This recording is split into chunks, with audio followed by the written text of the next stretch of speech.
Mètre, centimètre, gramme, kilogramme, litre, centilitre, tous ces noms de mesure se ressemblent, s'écrivent parfois pareil à quelques lettres près, et votre enfant les confond.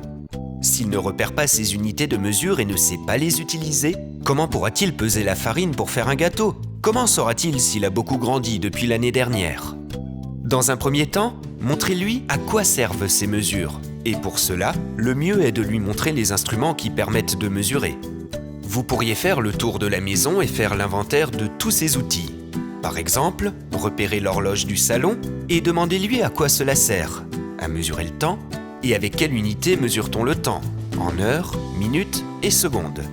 Sortez la balance du placard et là encore demandez-lui à quoi cela sert. À peser? Et avec quelle unité on pèse? En grammes et en kilogrammes. Sortez un verre doseur et demandez-lui à quoi cela sert. À mesurer du liquide et avec quelle unité on mesure? En centilitres, décilitres et litres. Une fois ces bases posées et qu'il n'y a plus de risque que votre enfant sorte la balance pour mesurer une longueur, il est temps de lui montrer qu'il existe différentes unités de mesure. Pour travailler les unités de poids, demandez-lui de faire un gâteau.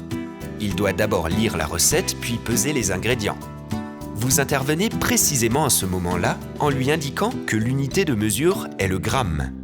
Et puis, une fois les ingrédients pesés, proposez-lui de peser la grande casserole en la posant sur la balance à aiguille de la cuisine. Quelle sera sa surprise et son embarras quand il verra l'aiguille disparaître de l'écran?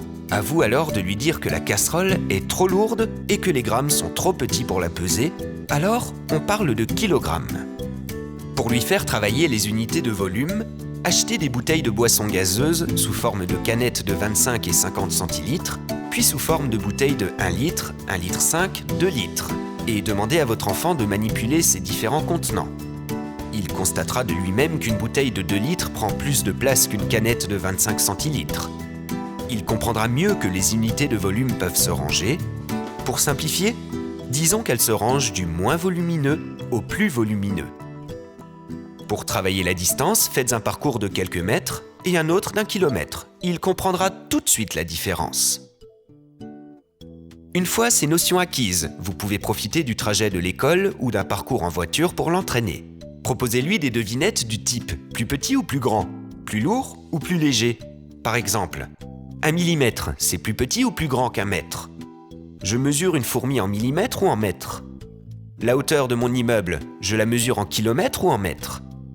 Je pèse un abricot en kilogrammes ou en grammes? Vous pouvez aussi jouer à vrai ou faux. Ma voiture mesure 2 km.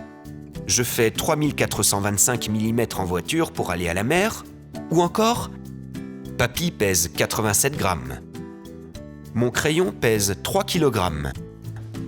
Demandez-lui aussi si la voiture se pèse en grammes ou en kilogrammes, si l'arbre se mesure en mètres ou en centimètres, si la journée se compte en heures ou en minutes. Mais tous ces jeux ne sont qu'une première approche, et votre enfant ne peut pas faire l'économie de savoir par cœur l'ordre dans lequel elle se range. Pour l'aider, construisez avec lui un tableau de conversion qui sera son outil d'aide et affichez-le au-dessus de son bureau. Il gardera ainsi sous les yeux une trace de ce tableau qui deviendra à terme un tableau qu'il pourra reproduire sans modèle quand il devra l'utiliser à l'école. Vous pouvez aussi l'aider grâce à des post-it, ce qu'on appelle des aides-mémoires. Par exemple, sur son bureau, collez un post-it avec dessus longueur égale mètre, centimètre, masse égale gramme, kilogramme. Ainsi, progressivement, votre enfant saura quelle unité de mesure utiliser pour résoudre les problèmes qu'il rencontre. Et surtout, n'oubliez pas, c'est en manipulant que votre enfant maîtrisera ces notions.